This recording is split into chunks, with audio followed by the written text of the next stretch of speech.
Good morning, good day, wherever or whatever it happens to be, wherever you are. I hope you're having a great day. I wanted to talk today about something that came up at church on Sunday, actually. Of course, you're watching this, it's Monday or it's after Monday, it gets released Monday.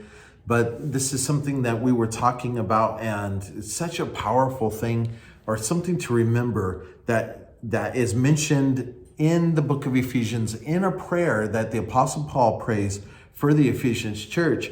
And he says this, and this is Ephesians chapter 3, verse 16. He says that he would grant you, according to the riches of his glory, to be strengthened with might through his Spirit in the inner man. Now, this is all very interesting. These are some interesting concepts here. And honestly, there's a lot here in just one verse.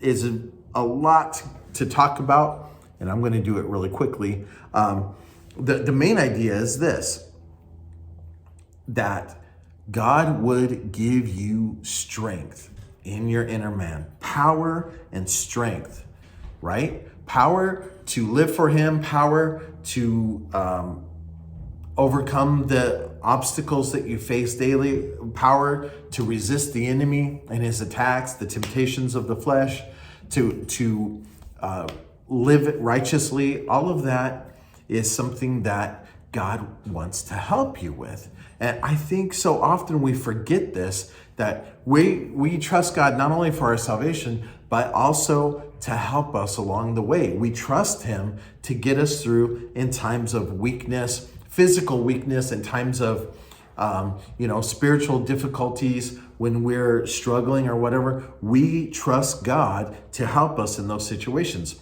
But it's interesting, he says that he would grant you according to the riches of his glory. And this is a really interesting concept here.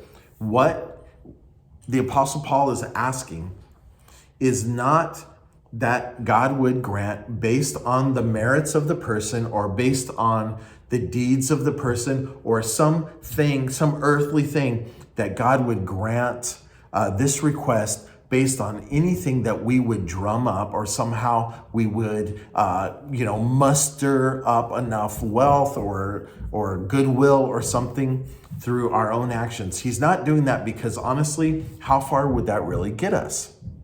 It would just be, honestly, if we're trying to gain God's favor by our own works, well, that's actually, it's an ugly thing. And the reason I say that is because it discards the very nature of God as being a gracious and loving creator, and it begins to be self-reliant and treat him, honestly, like he could be bought. Okay, and that's not good. Okay, but the Apostle Paul here doesn't ask in that vein. He asks in this way. He says that he would grant you according to the riches of his glory. And listen, the glory of God is richer than anything we can comprehend. At the end, he says, to him who is able to do exceedingly abundantly above all that we ask or think.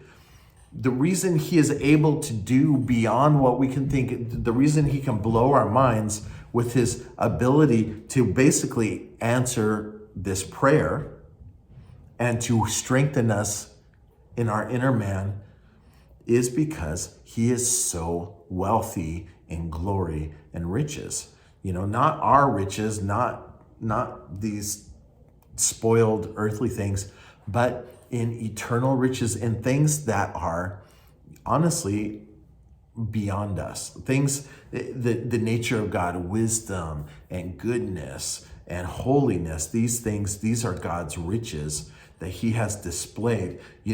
His ability to create and to make things very precisely and very complex, and yet they have a simplicity about them because of the wisdom of the creation. These are all things that display to us who God is, and according to that, according to his nature and according to his glory, he is able to to strengthen us and to equip us. And in this way, the equipping is our understanding of his love for us and our basically being established in the nature of his love so that we can love one another. And basically what he's saying is, look, God's able to do this beyond your comprehension. God's able to answer these prayers in ways that exceed what you could possibly imagine. So this is my recommendation after reading these verses and thinking about them and talking about them. My recommendation is that we take very seriously the reality that God wants to help us in these ways, and that we go to him and we ask him for the strength. We ask him to bolster us in our inner man, in who we really are, in our mind and in our heart and our spirit, that he would strengthen us in that place, and that he would fill us with his spirit and make us more like him by the day. Because honestly, if you look at Samson, you see a display of a person that has tremendous outer strength with no inner strength, right? A man full of compromise. We don't want that. We want not necessarily just to be the opposite, but we want that inner strength first. We need that to be established. So when God starts to use us in the world around us, we don't just crumble and compromise in sin. So I hope that gives you something to think about today. I hope it blesses you. And I pray and ask that you would be filled with God's Spirit today, that you would take these words of mine, but more importantly, that you would take the words of the Lord, his word, to heart today, and that he would direct you in everything you do today. So also, please take a minute, leave me a comment if this blessed you, like and subscribe, and I will see you again tomorrow. God bless.